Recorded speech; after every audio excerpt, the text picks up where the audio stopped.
एक खूबसूरत गांव था और उस गांव के बगल में एक रहस्यमयी जंगल था। गांव में हर रोज चर्चा होती थी कि अगर कोई सूर्यास्त के बाद उस जंगल के रास्ते गया, वह फिर कभी वापस नहीं आया। शिवा की माँ हर रोज शिवा को स्कूल जाने से पहले समझाती थी कि बेटा कुछ भी हो जाए, लेकिन जंगल के रास्ते कभी मत आना। शिवा हर रोज यह सुनकर पक गया था।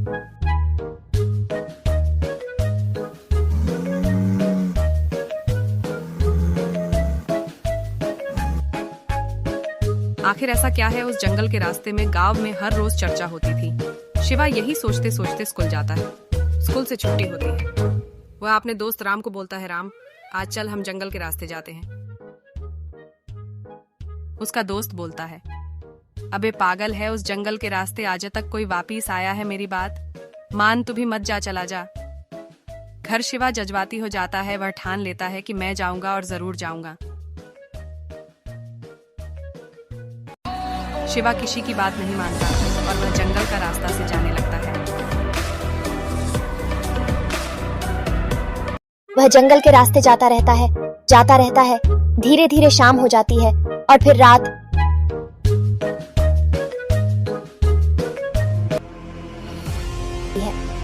कुछ दूर जाने के बाद वह थक कर बैठ जाता है और तब उस जंगल की चुड़ैल को उसकी बू लगती है और वह चुड़ैल उसके पीछे धीरे धीरे चलने लगता। तभी उसे अचानक चुड़ैल की हंसने की आवाज सुनाई देती है और घबरा के पीछे देखता है तो चुड़ैल उसके पीछे से तेजी से आ रही होती है और वह बहुत तेजी से भागता है। चुड़ैल तेजी से दौड़ आती है और वह आगे आगे भागता है और फिर वह चुड़ैल अपने लातों से उस पर हमला कर देती है। बेचारा वहीं पर गिर पड़ता है।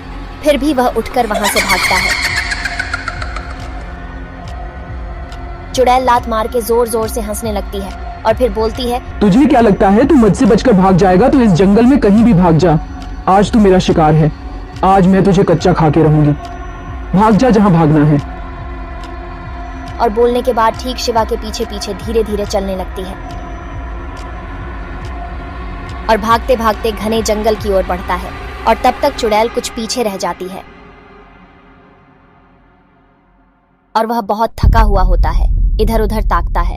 फिर उसे अपने बगल में एक बजरंग बली की ऐतिहासिक मंदिर मूर्ति दिखाई देती है और वहां पर जाकर प्रार्थना करने लगता है। हे प्रभु, मैं जंगल में भटक गया हूँ और मेरे पीछे भयानक चुड़ैल पड़ी है और वह मुझे कच्चा खाना चाहती है। मैंने अपनी माँ की बात ना मानकर इस जंगल से आने का फैसला किया और मुझे पता आज चला कि किसी की बात ना मानने पर क्या होता है। हे प्रभु, अब आप ही सहारा हो, मेरी मदद करो प्रभु, नहीं तो वो चुड़ैल मुझे कच्चा खा जाएगी। और वहां पर कुछ अनोखा आजुबा होता है और देखते देखते ही ऐसा लगता है कि जैसे शिवा को कोई अनोखी शक्ति मिल गई है और वह हवा में भी छलांग लगाने लगता है। थैंक यू भगवान। अब मैं चुड़ैल को बताऊंगा कि चाहत शैतान होता है, वहाँ भगवान भी होता है। तभी वहां पर चुड़ैल आ जाती है। आजा चुड़ैल, तुझे सबक सिखाता हूँ।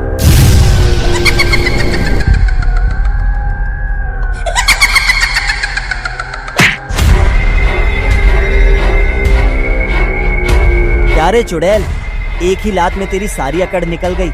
तुझे क्या लगता था तुम मुझे इतनी आसानी से खा लेगी? तुझे शायद पता नहीं, जब इस जंगल में शैतान हो सकते हैं तो भगवान क्यों शायद नहीं? तुझे पता नहीं, इस जंगल में भगवान की नहीं सिर्फ मेरी चलती है। और तू देख, तुझे मैं यहाँ पर कच्चा खा जाऊंगी। लगता है चुड़ैल तू ऐसे नहीं मानेगी। तुझे भगवान की शक्ति से भस्म करना ही पड़ेगा, तो ले। और इसी तरह शिवा भगवान की शक्ति से चुड़ैल को भस्म कर देता है। वह अगले सुबह अपने घर को लौटता है और यह सोचता है कि शायद अपने मैं मम्मी की बात मान लिया होता तो मेरे साथ ऐसा नहीं होता। तो बच्चों, आपने इस वीडियो से क्या सीखा? बच्चों, हमेशा अपने बड़ों की बात मानना चाहिए। अगर वीडियो आपको अच्छी लगी हो तो वीडियो लाइक कर दो, हमारे चैनल को सब्सक्राइब कर दो, बेल आइकन दबा दो। फिर मिलते हैं अगले वीडियो में एक नई कहानी के साथ।